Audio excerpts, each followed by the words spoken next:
At my parents' anniversary party, I was seated in the garage. My mother said, "It's just for extended family." I looked around. Everyone else had a seat, even my cousin who literally stole from them. So I picked up my gift, turned around and said, "Extend this." My father ran after me in front of everyone. The engine hummed, but my ears were ringing. My hands clamped around the steering wheel, knuckles white, shaking so hard I thought I might lose control.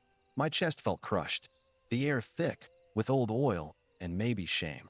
It had happened tonight, their 35th anniversary party, and I walked out, just walked out, after what my mother said, after where they put me, 32 years old, and it took a folding chair in the garage to finally understand everything. All the years of trying, of giving, of just wanting to be seen. It all led to this, forgotten, beside a lawnmower. Growing up, our house always felt like a stage. Emma was the star. I was the stagehand. She's 4 years younger. Sunshine and glitter. Effortlessly charming. Everything they seemed to value. I was more clouds and quiet rain. They adored her accomplishments, big or small.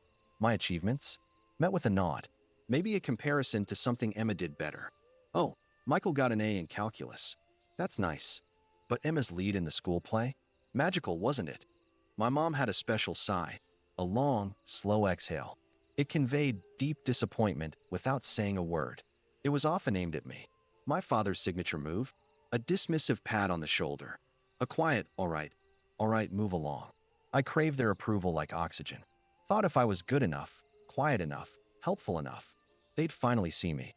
I became the designated peacemaker. Whenever Emma and my mom clashed, I stepped in, smoothed things over, absorbed the tension.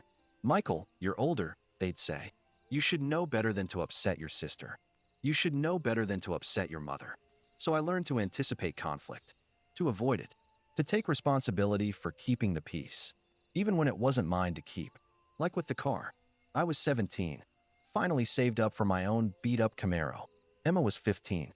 She snuck it out, crashed it into a lamppost a few blocks away. She came home terrified and crying. Before they could even ask, I stepped up. "I lost control," I said. I swerved. They believed me. It cost me my entire summer job savings. And then some. I worked extra hours at the diner to fix it. Late one night, wiping grease off my hands, aching and exhausted, I thought, "They'll appreciate this. This is sacrifice. This is family." All my parents said, "Really irresponsible, Michael. We expected better." Emma, she barely said thanks. And the silence afterward was heavier than the debt. Later in my 20s, I was just starting to build my career. Dad suddenly lost his job. They were facing foreclosure. I drained my savings, postponed my own plans, and helped them pay the mortgage for almost a year, until he found something else. It was tight, really tight. I was eating ramen, working weekends. But when the crisis passed, my mom said, "We appreciate you helping out, Michael. That was good of you. Good of me.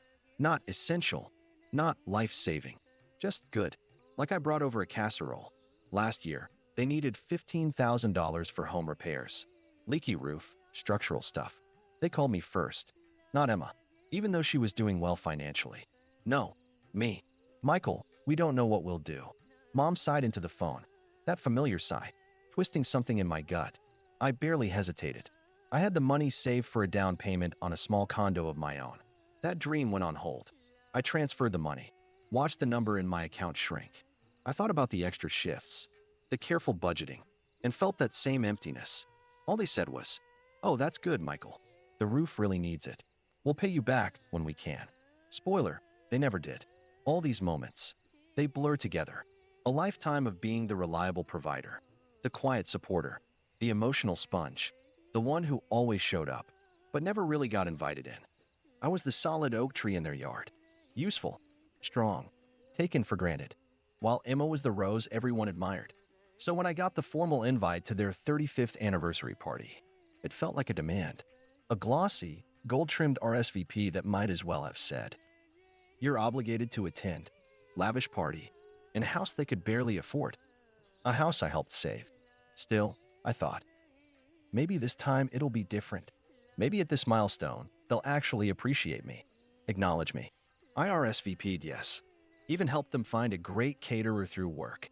Got a discount. Just another favor, done quietly. I didn't expect the head table. Just a seat. a seat inside, at the table, to feel like family.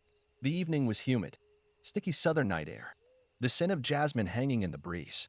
I pulled up to my parents' house, transformed for the occasion. Fairy lights in the oak trees, manicured lawn, elegant fabric draped from the porch, soft music drifting from open windows. Valet attendants. I knew they couldn't afford this, even with the discount I got them. But it all looked perfect. A picture-perfect southern celebration. Inside, the house buzzed. People I hadn't seen in years. Friends of my parents. Distant cousins. Neighbors.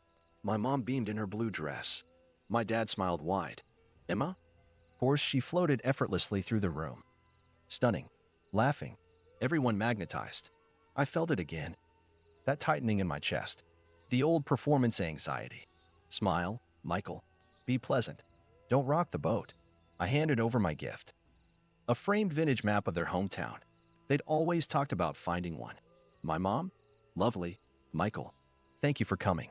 She smiled politely, then handed it off to an attendant without even looking at it. My dad gave me the old familiar shoulder pat. Same script. Same role. I took a breath. Let my expectations drop. Lower. Just find my seat. I scanned the tables. Beautiful setups. Crisp linens. Floral centerpieces. Placed cards at every seat. Didn't expect to be at the head table, sure. But I wasn't at any table near it either. I checked again. No, Michael. I saw my aunt and uncle. Emma's friends. Even Mr. Henderson from down the street. He just moved here last year. Still no, Michael. Panic? No. It was worse. Familiar disappointment. I found Mom talking to the caterer, my caterer connection. I walked up, trying to stay calm. Mom, I can't seem to find my seat. She glanced at me. That flicker of mild irritation, before she smiled her fake smile and said, "Oh, Michael. Yes, your seat is out there." She gestured, vaguely, toward the back of the house, toward the garage. I blinked. In the garage? I asked. That sigh, the one that haunted my childhood. Yes, it's just for extended family. Her tone said, obvious. Accepted. My stomach sank. Extended family? I looked around again. Cousin Mark, who stole my dad's golf clubs and my mom's jewelry 5 years ago. He was at a prime table, laughing. Mark, the guy they didn't even talk to for years. But hey, he was inside. I stepped toward the side door. Everything blurred. The party noise faded, replaced by the sound of my own heartbeat. I opened the door. Garage. The smell of gasoline. Old tires. Fluorescent lights buzzing overhead. Cold, clinical. One folding table. Plastic tablecloth. Metal chairs. A few people sat there. Great Aunt Carol, sweet but barely lucid. Mr. Henderson's awkward nephew, he was helping with parking. And, of course, Mark, leaning back in his chair, scrolling his phone. Bored. This was exile. Not overflow. Not an extra spot. An insult. I stood there, heart pounding, hands shaking. This wasn't a mistake. This was deliberate. I was less important, less family, than a thief and a stranger. And something snapped. Not a breakdown. A breakthrough. The need for approval? Gone. All those years of paying, helping, shrinking myself. And for what? A seat in the FING garage? I looked at the map I'd brought the gift. A symbol of their roots. Their story. I had helped keep those roots alive. Paid for them to not lose their home. Funded their repairs. And now I was being discarded. I didn't leave it on the table. I didn't take a seat. I turned around. Walked back into the party. The music stuttered. Voices dropped. I was stepping onto a stage. But this time, I was no background extra. Dad saw me. Michael, where are you going? What are you doing? Everyone looked. I raised the framed map. My voice? Calm, but loud enough. You seated me in the garage, I said. Said it was for extended family. I scanned the room. Held up the map. Even Mark has a seat inside. Gasps. Whispers. My mom's face turned pale. So, I continued. Extend this. I walked to a table. Set the map down gently. And walked. Out of the party. Out of their story. Looking back. Sitting in the quiet of my own living room now, with nothing but the gentle hum of the refrigerator and the distant city sounds, I realized that being seated in that garage wasn't the end. It was the beginning. It was the moment the flimsy illusion of our perfect family finally shattered. The moment I stopped begging to be seen and decided to walk away with my dignity intact. Yes, it was public. Yes, it was painful. But it was necessary. It forced me to confront a truth I had been avoiding for years. I wasn't just overlooked, I was being used. Emotionally, financially, systematically. The love I thought I had to earn? It was conditional. The family I kept sacrificing for? They were only ever interested in what I could give, never who I was. Now, my life is quieter, simpler, but it's mine. The relationships I have now, the ones I've chosen, are built on mutual respect, not obligation. They don't guilt me. They don't manipulate me. They show up like I always did. And for the first time in my life, I feel free. So maybe you've been there too. Pushed aside. Made to feel invisible.